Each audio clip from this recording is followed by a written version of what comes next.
कि उसने एक अच्छी आराधना में मदद करी।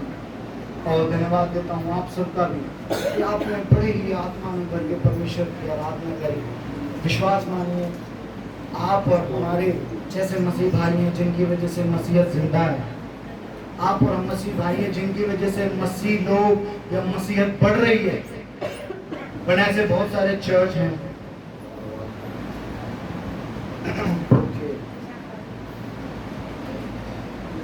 गला थोड़ा साथ छोड़ रहा है, लेकिन धन्यवाद देते हैं परमेश्वर का कि उसने ऐसी टेक्निक दी है कि गला साथ छोड़ दे लेकिन ये साथ नहीं छोड़ता।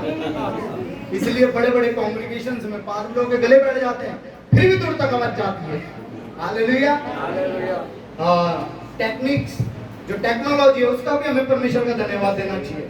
मैं अभी बेंगलोर में था तो एक सेकंड डे था मेरा और फॉरेनर्स वगैरह सब बैठे हुए थे, ऐसे राउंड चेयर पे हम बैठे हुए थे, मैं उनके बराबर में बैठा था।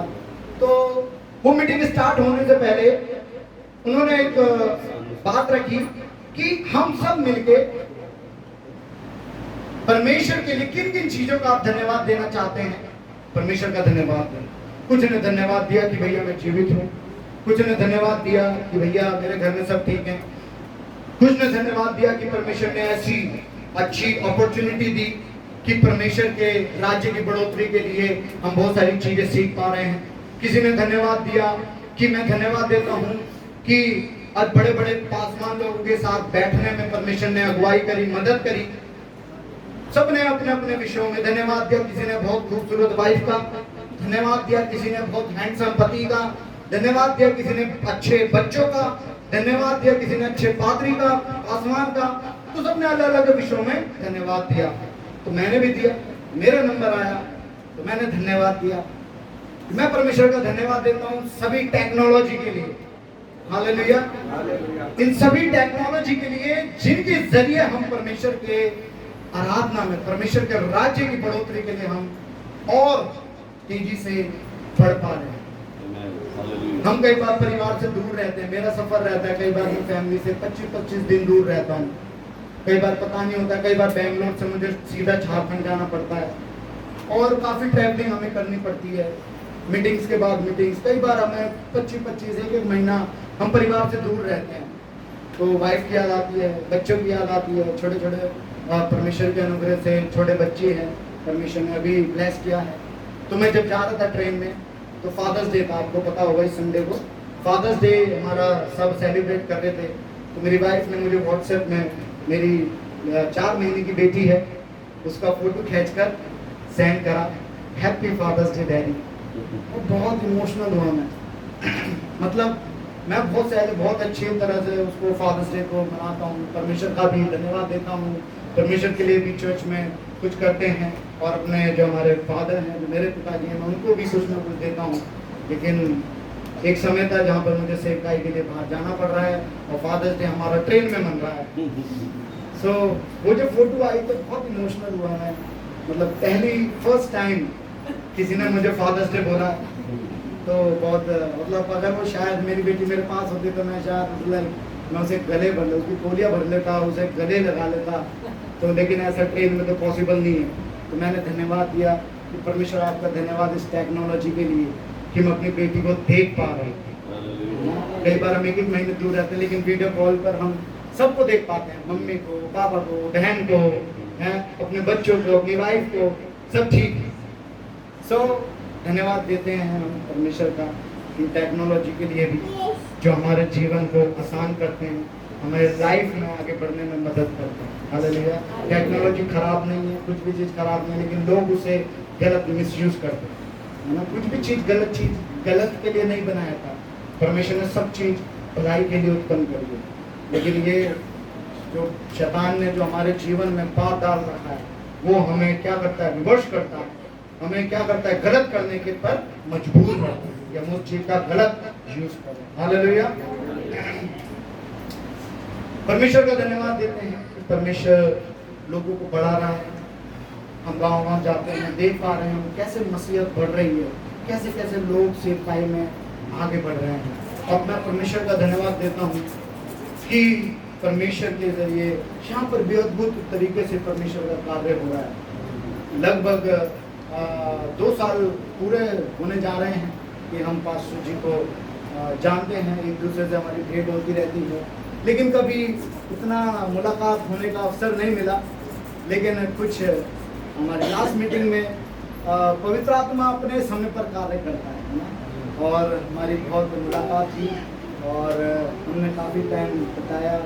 भाई साहब ने वहाँ पर कुछ समय के लिए हम दोनों ने जैसा आज आराधना करी ना, वैसे हमने वहाँ पर भी आराधना करी, लेकिन फर्क इतना था, यहाँ पर आप सब हैं, वहाँ कोई भी नहीं था, खाली पड़ा था। मतलब प्रेयर मीटिंग स्टार्ट नहीं हुई थी। हाँ, मैं प्रैक्टिस कर रहा था तो भाई साहब आ गए मेरे साथ, और मैं प्रैक्टिस भी करता हूँ तो आई लव टू, मैं तो ऐसे नहीं कि भाई मैं जब लाइव जाऊँगा या फिर जब सब सामने होंगे तभी मैं आत्मा में गाऊँगा या फिर स्पिरिट में वर्शिप करूँगा, लेकिन जब मैं प्रैक्टिस करता हूँ तब भी मैं आराधना में ही प्रैक्टिस करता हूँ। जब मैं घर पे भी गिटार लेके ऐसे बैठ जाता हूँ ना, तो एक डेढ़ 2 घंटा मैं बजाता रहता हूँ, गीत के बाद गीत। भाई साहब देख रहे थे, एक के बाद एक प्रैक्टिस में नए आए जा रहे थे, लेकिन उनमें से एक ही गीत हमें बस उस वर्शिप में गाना था। सो वो एक समय था, ज़्यादा देर हम साथ नहीं रहे, लेकिन वो वर्शिप का जो एक पवित्र आत्मा ने ऐसा हमारे हृदय को जोड़ा, उस कुछ देर में एक घनिष्ठ, एक अजीब, एक प्रेमी रिश्ता हमारा वहाँ बन गया। और फिर हम धीरे धीरे व्हाट्सएप पे हमारी बात होने लगी और परमेश्वर के राज्य के लिए हम काम कर रहे हैं, और आगे भी अवसर पड़ने पर हम जरूर एक साथ मिलकर परमेश्वर के राज्य को बढ़ाएंगे। हालेलुया।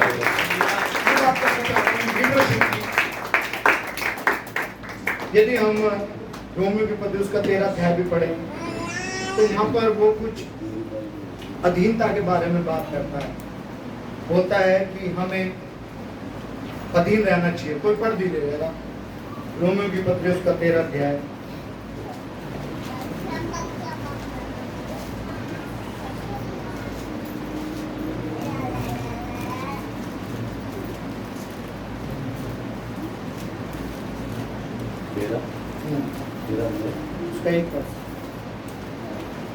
हर एक व्यक्ति शासकीय अधिकारियों के अधीन रहे, क्योंकि कोई अधिकार ऐसा नहीं जो परमेश्वर की ओर से ना हो। हाँ, बस यहाँ पर इंग्लिश में अथॉरिटेटिव लीडर के बारे में इंग्लिश वर्ड यूज होता है, लेकिन हिंदी में यहाँ पर शासक अधिकारी के बारे में लिखा गया है।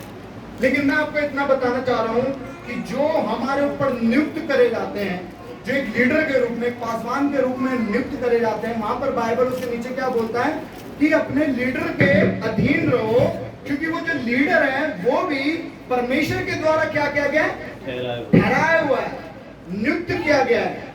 मेरे प्रियो, एक लीडरशिप में अपने पासवान के अगुवाई या अगुवाई में रहना बहुत जरूरी है।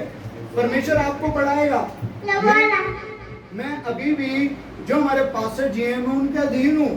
ऑफ कोर्स मेरा अपना बहुत सारी चीज़ों में हम उनसे बढ़ चुके हैं, या टेक्नोलॉजी में या फिर टैलेंट में, गाने में, बजाने में। तो हमारे पास से जीते उन पे इतना गुण, इतना टैलेंट नहीं था, वो बजाते नहीं थे, गाते नहीं थे, लेकिन परमेश्वर ने हमें बहुत सारे सेक्टर में उठाया। लेकिन उठाने का मतलब ये नहीं है कि अब मैं अपने पादरी को क्या समझूं, छोटा समझूं। अरे यार, अब तो मैं क्या हो गया हूँ, फुल फ्लैश पादरी हो गया हूँ। पवित्र आत्मा मेरे द्वारा कार्य करता है, लोगों को चंगाइयाँ होती हैं, मुझे गाना आता है, मुझे बजाना आता है, मुझे सब चीज करना आता है।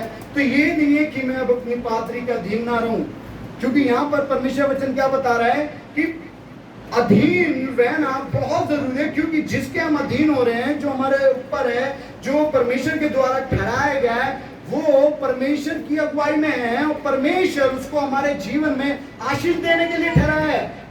यदि आप पुराना नियम पढ़ेंगे तो वहां पर एक वर्ड यूज होता है, एक स्टेटमेंट यूज होती है, वो कहते हैं कि obedience is better than sacrifice. इसका मतलब आज्ञाकारिता बलिदान से क्या है, उत्तम है। मेरे प्रियो, हम एक विश्वासी, हम अधिकार या फिर अपने पासवान के अधीन हमें रहना चाहिए, यदि हम अपने जीवनों में बढ़ना चाहते हैं। तो यदि हम परमेश्वर का आशीष पाना चाहते हैं तो हमें कुछ बातों को अपने जीवन में स्मरण कर जीना जरूरी है। मैं अभी जब विजिटिंग में गया था एक बार बिहार, तो बिहार में एक पास्टर थे पंजाब के, जगविंदर। हम दोनों साथ थे, तो वो ऐसे ही अपनी टेस्ट मनी शेयर कर रहे थे। बोल रहे थे भाई साहब मैं तो बाहर रहता हूँ विजिटिंग में, तो एक बार मेरा विश्वास ही था, उसके परिवार में दुष्ट आत्मा आ गई। दुष्ट आत्मा आ गई तो मैं तो पंजाब में हूँ, मैं तो जाके प्रार्थना कर नहीं सकता। तो उसने फोन करा, भाई साहब ऐसे ऐसे दुष्ट आत्मा आ गई और ये तो मेरी बात तो पूरा खेल रही है, ऐसे हो रही है, पूरा बार बार खोल के, मैं क्या करूँ, आ जाओ आप। भाई साहब ने बोला यार मैं तो बिहार में आया हूँ, मैं कैसे आ जाऊँ, एक काम करो आप प्रार्थना करो, प्रभु आपकी प्रार्थना सुनता है। ऐसा नहीं है, प्रभु की यीशु के नाम से दुष्ट आत्मा दूर होती है, यीशु मसीह के नाम से चंगाई होती है। तो आप हिलते से घुटने के ऊपर जाकर प्रार्थना करो अपनी वाइफ के लिए, बिल्कुल वो चंगी हो जाएगी। उसने बोला है चंगी हो जाएगी, ठीक है भाई साहब। और वो अपनी वाइफ के लिए प्रार्थना करने लग गया, और जब प्रार्थना करने लग गया तो दुष्ट आत्मा दूर हो गई। फिर जगविंदर जी अपने चर्च वापस आए, तो जब वापस आए पंजाब, तो देखते हैं कि वो जो विश्वासी था ना, चर्च नहीं आ रहा है। एक बार मिस हो गया, दूसरा संडे नहीं आया, तीसरा संडे नहीं आया। भाई साहब ने कहा कि भाई क्या बात हो गई, तुम चर्च क्यों नहीं आ रहे हो? तो फिर उन्होंने बोला भाई साहब अब तो मैं खुद प्रार्थना कर लेता हूँ, दुष्ट आत्मा निकल जाती है मेरी प्रार्थना से, तो अब चर्च आने की क्या जरूरत है? तो मेरी प्रार्थना प्रभु सुनता है, तो मैं खुद ही प्रार्थना कर लूंगा घर में अपनी वाइफ के लिए। कई बार हमारी सोच ऐसी हो जाती है। मेरे प्रियो, सिर्फ दुष्ट आत्मा प्रार्थना से निकालना या घर में प्रार्थना करना काफी नहीं है, और भी चीजें हैं जिनमें हमें बढ़ने की जरूरत है। आत्मिक वरदानों में, आत्मिक फलों में, परमेश्वर की नजदीकता में, और भी परमेश्वर से आशीष हमें पाने की जरूरत है। और उन जरूरतों को पूरा करने के लिए परमेश्वर ने अगुवे ठहराए हुए हैं। इसीलिए जो आज हमारे भाई लोग हैं, और भी हो सकता है चर्च में हमारे बहनें हों, भाई हों, जो आने वाले समय में लीडरशिप में आगे बढ़े, तो हमेशा मैं आपको बताना चाहूँगा, इंकरेज करना चाहूँगा, हमेशा आपके जो लीडर हैं, जो आपके जो अगुवे हैं, उनके अधीन रहे, उनकी लीडरशिप में, क्योंकि वो कभी आपका बुरा नहीं चाहेंगे। वो हमेशा चाहते हैं कि आप बढ़ें, आप उन्नति करें, आप परमेश्वर के आशीष के भागी हों, और परमेश्वर आपको और इस्तेमाल करें। इसीलिए कभी भी अपने लाइफ में हमेशा चर्च, प्रार्थना, दुआ, संगति और पासवान जो पास्टर लोग परमेश्वर ने ठहराए गए हैं, उनकी बातें सदैव मानते रहें, क्योंकि वो परमेश्वर से हटकर कुछ नहीं बताते हैं। यदि वो कुछ भी सजेस्ट करते हैं, कुछ भी आपको बात बताते हैं, वो आपकी भलाई के लिए होता है। परमेश्वर के द्वारा, पवित्र आत्मा के द्वारा उनसे मुख से वो बातें निकलती हैं। इसलिए हमें वो ग्रहण करने की आवश्यकता है। यदि आप बढ़ना चाहते हैं तो हमेशा अधीन में रहें। मूसा के बाद जिसको इजराइलियों को रूल करने की, जो उनके बाद मूसा के बाद जिसको लीडर ठहराया, वो कौन था? तो बता सकते हैं? यहोशू। यहोशू के बारे में जानते हैं आप? यहोशू में कोई टैलेंटेड, कोई अच्छा ऐसा कोई गुण नहीं था। बाइबल में लिखा है यहोशू कौन था? मूसा का चेला था, लेकिन वहां बाइबल में एक वर्ड यूज हो रहा है, अगर आपने ध्यान से पढ़ा होगा, वहां पर लिटरली वर्ड यूज हो रहा है सर्वेंट। तो इसका मतलब यहोशू मूसा का क्या था? सर्वेंट था। इसका मतलब दास। समझ रहे आप? मूसा के जो यहोशू था, कोई किस्म से मूसा का दास था, नौकर था, लेकिन वो इस कदर मूसा के अधीन रहता था। इनफैक्ट जब मूसा ऐसे प्रार्थना कर रहे थे ना, तो जब मूसा के हाथ थक जाते थे, जब नीचे आ जाते थे और जब इजरायली हारने लग जाते, तो यहोशू ही था जो मूसा के हाथ को ऐसे पकड़ के उठाए रखता था।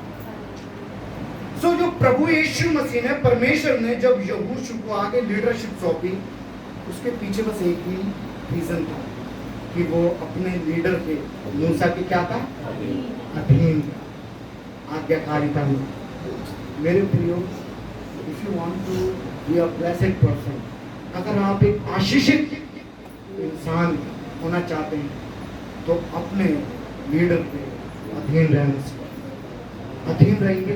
परमेश्वर आपको, मैं 101% बोल सकता हूँ, परमेश्वर आपको श्रोमणी बनाए, बहुत ऊंचाई पे लेके जाएगा, या आप सोच भी नहीं सकते हैं। मैं आज जिस एरिया में हूँ, मैं आज जिस प्लेटफॉर्म पे हूँ, मैंने कभी सोचा नहीं था कि परमेश्वर मुझे इस तरीके से इस्तेमाल करेंगे। इतनी कम उम्र में मैं जब सेवकाई में उतरा, मैंने अपनी एमडी क्लियर करी, मेरी उम्र ज़्यादा नहीं थी, मुश्किल से 21-22 साल। 22 साल में पूरी इंडिया घूमता था। 22 साल में जहाँ पर लड़के बैट बॉल बजाते हैं ना, पार्क में गुल्ली डंडा खेलते हैं और भी नाना प्रकार की चीज़ें करते हैं, उस एज में मैं पूरी इंडिया घूमता था। झारखंड क्या, रांची क्या, उड़ीसा क्या, चंडीगढ़ क्या, हरियाणा क्या, देहरादून क्या।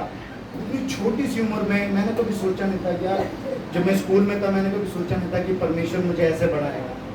मैं आपको अपनी टेस्टिमनी शेयर करना चाहता हूँ। मेरा जो काम था ना चर्च में, मैं झाड़ू मारता था, झाड़ू मारकर पोछा मारता था, और पोछा मार के जैसे कारपेट है ना, इसको हमारे यहाँ अब तो खैर कारपेट आ गए, लेकिन हमारे टाइम मतलब हमारे चर्च इतना डेवलप नहीं था उस समय।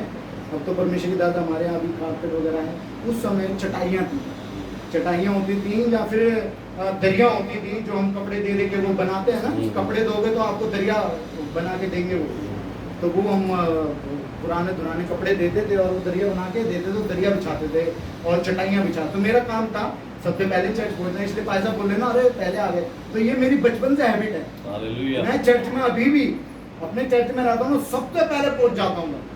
पूरा चौक सफाई कीबोर्ड पूरा ढोलो वोलो एकदम साफ करके सेट कर देता, माइक वाइक पूरा चेक करके एकदम रेडी। लोग आते जाते थे तो मैं अभी भी सबसे पहले पहुंच जाता हूँ। तो ऐसे मेरी जर्नी स्टार्ट हुई।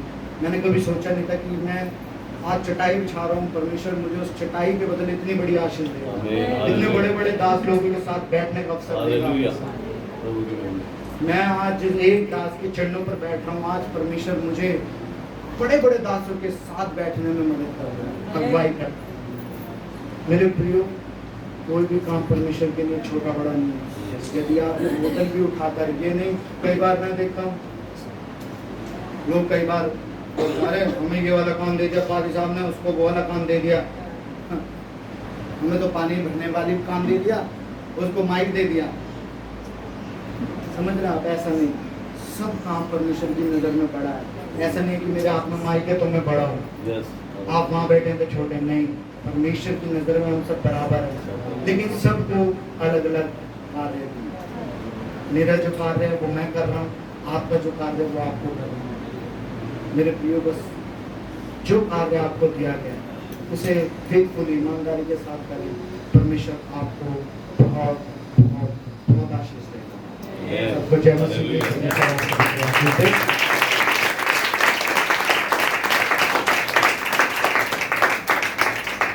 Hallelujah, hallelujah.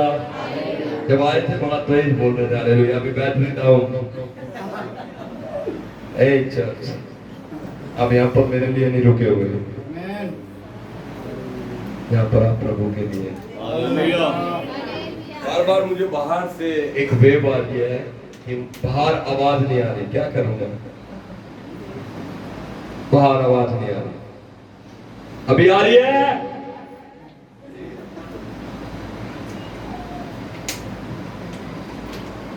एक कॉलर माइक होगा ना तो मैं बीच में खड़ा हो जाऊंगा, प्रभु देगा।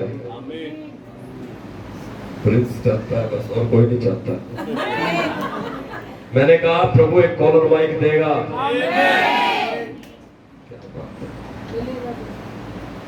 पास्टर जी बहुत ही सुंदर बातें कर रहे थे, पास्टर मॉरिस से, और सच में बड़े नम्र स्वभाव के हैं, बहुत नम्रता की बातें की है। तो देखिए आपने कोई ऐसी बात जो नम्रता से बाहर हो, इसका मतलब ये नहीं कि वो किसी क्षेत्र में किसी से कमजोर है। नम्रता दिखाना कमजोरी का चिन्ह नहीं है। सहमत है मेरी बात से? लेकिन हम लोग में सोचते हैं अगर मैं नम्रता दिखाऊंगा तो लोग मेरे ऊपर पैर पूछ के चले जाएंगे, ऐसा सोचते हैं, इसलिए लोग नम्र नहीं बनते। समझ में आ रहा? नम्रता दिखाना ये बहुत महत्वपूर्ण चीज है एक मसीह जीवन में। यदि आप नम्रता दिखाएंगे प्रभु आपको उठाएगा। अगर आप नम्रता नहीं दिखाएंगे तो आप नहीं उठाए जाएंगे। सिंपल बात है। बाइबल बताती है मेरा दास मूसा पृथ्वी के सब मनुष्यों से नम्र स्वभाव का है। ऐसा लिखा है ना बाइबल में, है ना, है ना। लेकिन मैंने देखा मूसा की शुरुआत जो थी वो नम्रता नहीं थी। जब वो फिरौन के महल में रहता था, जब वो मिस्र में रहता था, तब वो नम्र मनुष्य नहीं था। सहमत है मेरी बात से? उसने एक मिस्री को मार दिया था और मारकर उसे जमीन में गाड़ दिया था। सुना मेरी बात? तो वहां पर हम देखते हैं नम्रता नहीं है, और फिर नम्रता नहीं होने की वजह से मूसा को फिरौन छोड़ना पड़ा, मिस्र छोड़ना पड़ा। छोड़ना पड़ा नहीं, फिर भागो। हमारे यहां भी क्या होता है, पहले तो अब्दुल को लग गया, 4 आदमी आके भागो। नम्रता की वजह से आज सारे काम बिगड़ रहे हैं, सारी बातें बिगड़ रही है। सुन रहे मेरी बात? आवाज आ रही है भाई? अब नहीं आ रही तो मैं कुछ नहीं कर सकता। आना भैया, नम्रता नहीं है तो कुछ भी नहीं है। बोलो, नम्रता नहीं है तो कुछ भी नहीं है। आप चर्च को, लीडर्स को, विश्वासी को आज नम्रता की आवश्यकता है, और यही प्रचार है, यही वचन है जो प्रभु आपको देना चाहते हैं।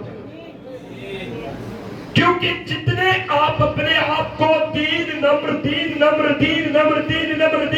करते चले जाएंगे, प्रभु आपको उतना अपने अनुग्रह से उठाता चला जाएगा।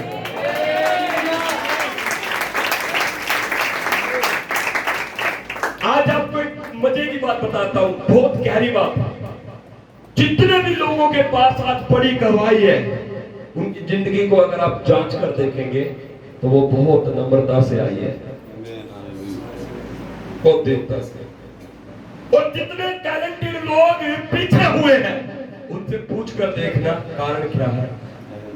पास्टर से बगावत करके भागा था यार मैं चर्च में से।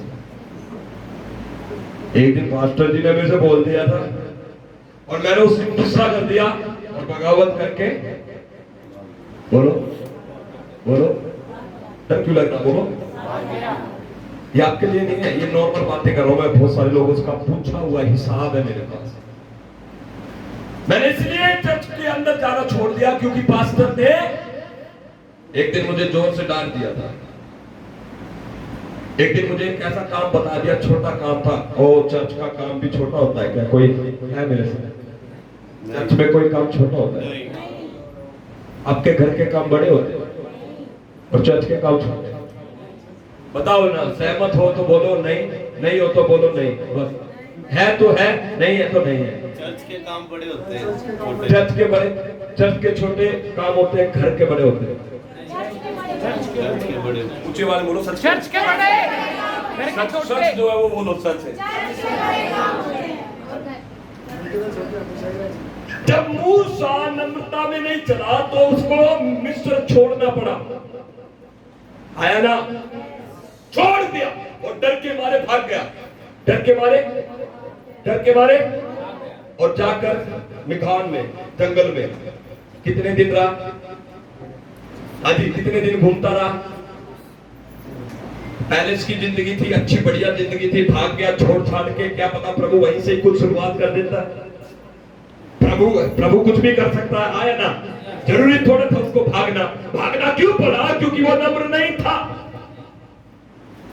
उसने मर्डर कर दिया था और उसके पीछे जो थे मिस्री लग गए थे, फिरौन लग गए थे, और अब वो बचने वाला। लेकिन 40 वर्ष मिस्र से बाहर रहकर जंगल में उसने अपने आप को चेंज किया। सहमत है या नहीं है? सहमत है या नहीं है? कितने? 40 वर्ष के बाद। जब भागा कितने वर्ष का था? 40 वर्ष का। कितने वर्ष का था? और 40 वर्ष बाहर रहा, कितने? 80 साल के बाद प्रभु ने जल्दी झाड़ी के बीच में उससे बात की। गलत तो नहीं बोल रहा भाई साहब? हमारे भाई साहब बाइबल के पंडित है, आज मुझे थोड़ा डर सा लग रहा है, पकड़ लेंगे। हालेलुया! कितने वर्ष के बाद प्रभु ने बातें की? आप भी बुढ़े हो जाओ, प्रभु तभी बात करेगा जब आप नंबर बनोगे। कुछ लोग कितनी जवानी है, करो मनमानी, बजाओ डुग बनती है जब नाचते हैं, जवानी ऐसी होती है ना भैया, किसी की नहीं सुनती, लेकिन भैया हमने सुनी है। मैं कह सकता हूं मैंने सुनी है। कई बार मैं अपनी मम्मी से शिकायत करता था मेरे पास्टर के बारे में, पूछ लो। मैंने यार मेरा पास्टर पता नहीं कैसा है, सारे टाइम गुस्से में बोलता है, पूछ। तो मम्मी कहती थी जो भी वो बोल रहा है तेरे भले के लिए होगी। आपकी मम्मी बोलती है कैसे? Mummy hallelujah! क्या कुछ सीख रहे हो चर्च? हालेलुया! हालेलुया! आप भी ऐसी मम्मी बनो कि पास्टर की डांट अगर कोई बच्चा सुनकर गया आपके पास आया है तो आप उसको पुचकारी मत देना, उसको बोलना तेरे जो बोला तेरे भले के लिए बोल। सच है तो बोलो, झूठ है तो बोलना। आवाज नहीं आई, क्या बोलोगे? क्या सच है? अरे आप भी ऐसे थे, मैं भी ऐसा था, मुझे भी कई बार झटका लगता था। मेरे पास्टर तो है भी 6.5 फुट के, उनके सामने तो बोलना भी नहीं जाता। सारी बात बोलनी है, कहाँ बोलनी है? घर में। कहाँ बोलनी है? मैंने कहा मैं छोड़ दूंगा पास्टर को। एक दिन तो मैं बहुत गुस्से में आया, मैंने कहा पास्टर जी ने आज मेरे 4 आदमियों को सामने बेइज्जती कर दी। अरे बेइज्जती मेरी भी हुई है भाई, बेइज्जती नहीं होगी तो इज्जत कैसे होगी? आज सब जगह इज्जत होती है यीशु मसीह के सामर्थ्य नाम में। आपका इज्जत का टाइम शुरू होगा चर्च, अगर आप लीडरशिप में चलने वाले होंगे तो। सुनना मेरी बात को, इज्जत कब होगी? जब बेइज्जती होगी। पतरस की बेइज्जती हुई, पतरस से प्रभु यीशु मसीह ने कहा, ए शैतान तू दूर हो जा, क्योंकि तूने परमेश्वर की बातों से बढ़कर मनुष्य की बातों पर मन लगाया है। क्या बोला पतरस को? शैतान। और बाइबल भाषा में अगर आप शैतान शब्द को ट्रांसलेट करें तो डायरेक्ट उसको लूसीफर बोला। आपको बोल दूं लूसीफर? आप बोलोगे यार वो पास्टर बाजू वाले पास्टर है ना, वो ढाडी वाले पास्टर थोड़ी सी फ्रेंच कट बढ़िया सी, वो पास्टर बहुत गुस्सा करता है। भैया जो भी बोलूंगा, देखिए बेबात नहीं बोलते हम, बेबात अच्छी बातें होगी, सही बातें होगी, शिक्षा की बातें होगी बोलेंगे, फालतू में हमारे बैंडवा नहीं आ रहा। आप पूछना मेरे पास जो रहते हैं भाई लोगों से, उनसे पूछना, जब आप घर से बाहर चले जाते हो तो मैं यहाँ बैठा रहता हूँ 4 बजे तक। कितने बजे? शांति प्राप्त करता हूँ मैं। यहाँ दर्द होता है, यहाँ दर्द होता है, और मुझे ऐसा लगता है ये बोलते हैं ना, मैं इनकी सुनता हूँ, मैं उनसे भी कई बार कहता हूँ चुप हो जाओ यार, कितना बोलते हो। कारण कि मैं चाहता हूं और प्रभु चाहता है कि हम नम्र बने। हेलो बाहर वाले, हेलो, क्या बताना है ना? बाइबल बताती है कि हे मेरे पुत्र जब वो तुझे डांटे तो तू बुरा मत, क्योंकि जिससे वो प्रेम करता है वो उसे डांटता भी है।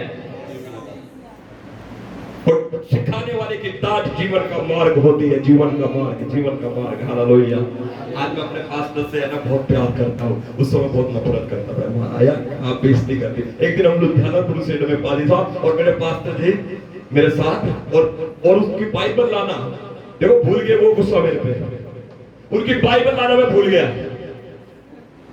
हाँ उन्होंने कहा था कि अश्वनी मेरी बाइबल उठा के चल, और मैं अपनी बाइबल उठा के निकल लिया, और वहां स्टेज पर कह रहा है वेयर इज माय बाइबल। मेरे पास तो अफ्रीकन है, वो कहता वेयर इज माय बाइबल। मैं अपनी दे दी गलती से, और वो निकाल के पढ़े हिंदी। अब सुने, उतना बुरा रिपोर्ट कर भैया, क्या मैं बुरा मान लो? क्या वो सही थे? क्या वो सही थे? तो हम क्यों बुरा मानते हैं?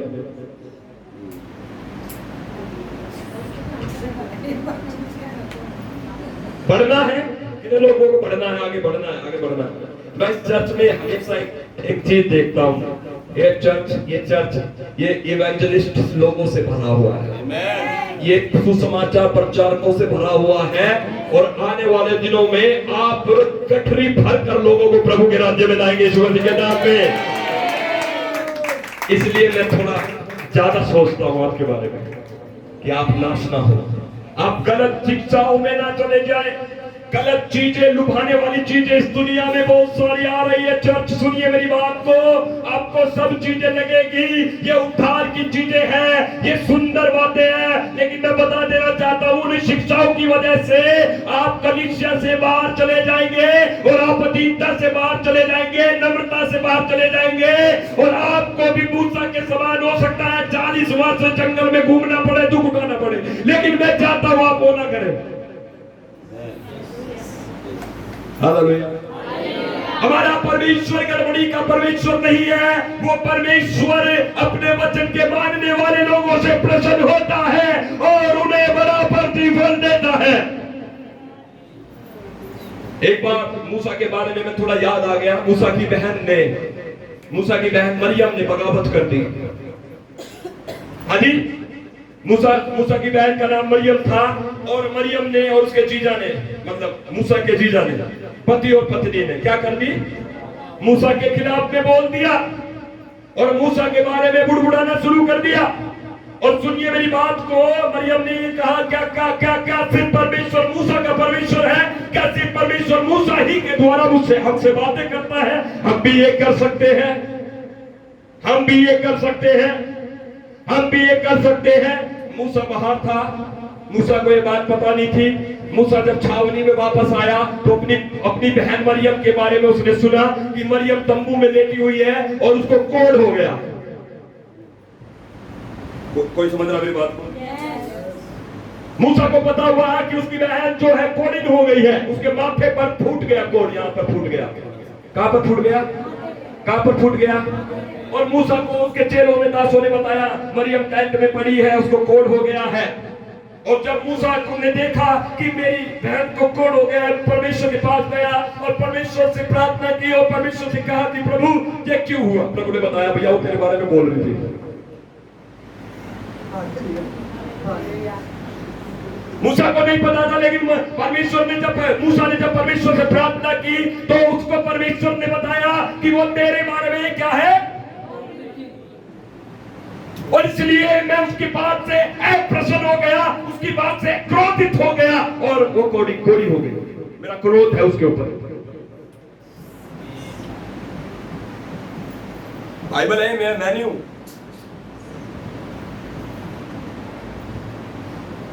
और मूसा की, मरियम की गलती के बाद परमेश्वर के दास मूसा ने खुद से प्रार्थना की, प्रभु तू हमारे धर्म और पाप को क्षमा कर, मेरी बहन की गलती को भी क्षमा कर, तू माफ कर प्रभु। और जब उसने प्रार्थना की परमेश्वर ने उसके कोढ़ को दूर किया।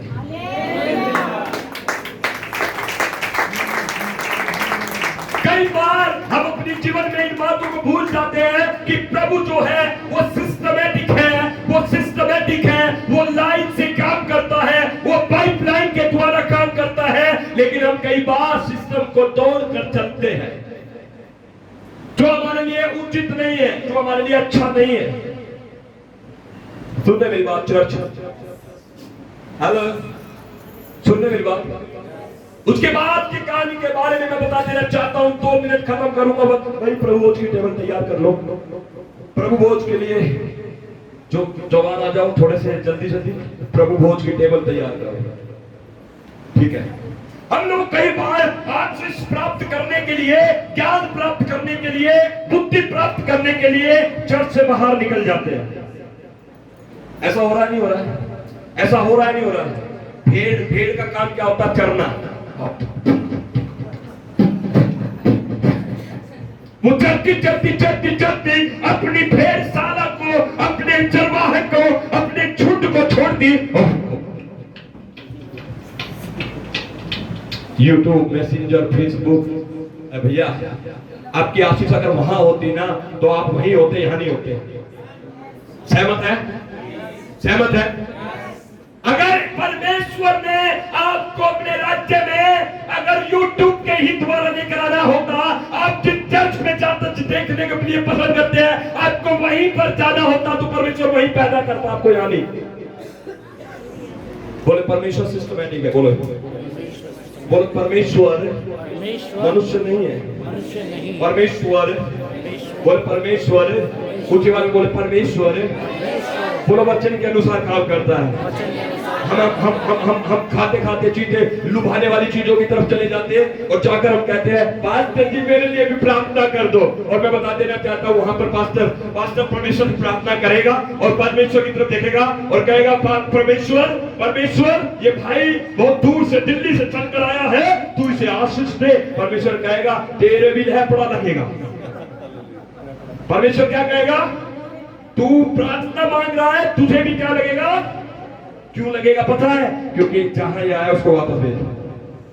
इसकी आशीष वही रखी है, जाकर उठानी तो है। सहमत है तो जोर से कहे हालेलुया। आज अपनी आशीष को अब यहां से उठाकर जाएंगे यीशु मसीह के नाम में।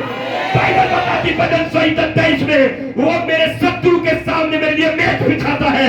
आज आपकी आशीष आपकी होगी यीशु के नाम में। अगर आप विश्वास करते हैं आमीन ऊंचा कहे हालेलुया।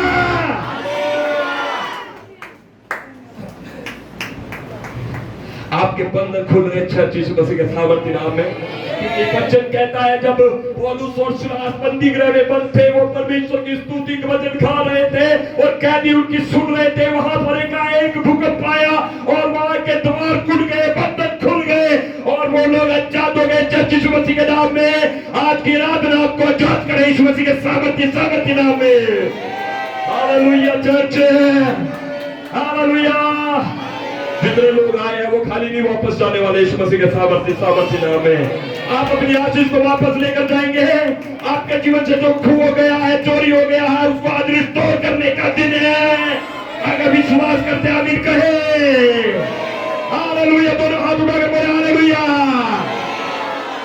आपकी आशीष कहाँ है, बोलो यहाँ है, बोलो यहाँ है, यहाँ है तो ऐसे पकड़ लो, पकड़ो। आमीन कहे चर्च, आमीन कहे चर्च। आज से आपके बंधन खुल जाए यीशु मसीह के नाम में। जब आप कर जाएंगे तो एक बड़ी खुशी, एक गुड न्यूज आपको करने लगा यीशु मसीह के सामर्थ्य नाम में। अगर आप विश्वास करते ताली बजाकर सेलिब्रेट करें। Hallelujah, hallelujah, hallelujah, hallelujah, hallelujah.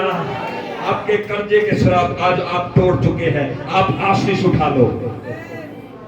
मैं बीमार हूं, मेरी बीमारी जा चुकी है, चंगाई उठा लो यीशु मसीह के नाम में। विश्वास से करिए आपके लिए पूरा होगा चर्च यीशु के नाम में। आपकी रिपोर्ट हुई है, टेस्ट हुए हैं, डॉक्टर ने कहा है कुछ हो सकता है, गंभीर बीमारी है। बोलो मैं रिपोर्ट पर विश्वास नहीं करता, यीशु के कोड़े खाने से मैं चंगा हुआ। अपनी चंगाई को उठा लो, आपकी रिपोर्ट चेंज हो जाएगी। प्रभु करने के लिए तैयार है। हालेलुया। जो विश्वास करे बपतिस्मा वाले उसी का उद्धार होगा चर्च। हालेलुया। आज के दिन आपका सारा जीवन परिवर्तन हो जाएगा, ये मेरा विश्वास है। अगली बार जब चर्च में आप आएंगे, आप दुगने मस्सा के साथ आएंगे चर्च यीशु मसीह के नाम में। आपके बच्चे आपके साथ आएंगे यीशु मसीह के नाम में। आपकी कमाई आपके साथ आएगी यीशु मसीह के नाम में। अगर विश्वास करते हैं आमीन ऊंचा गए। हालेलुया। ताली बजाकर सेलिब्रेट करें।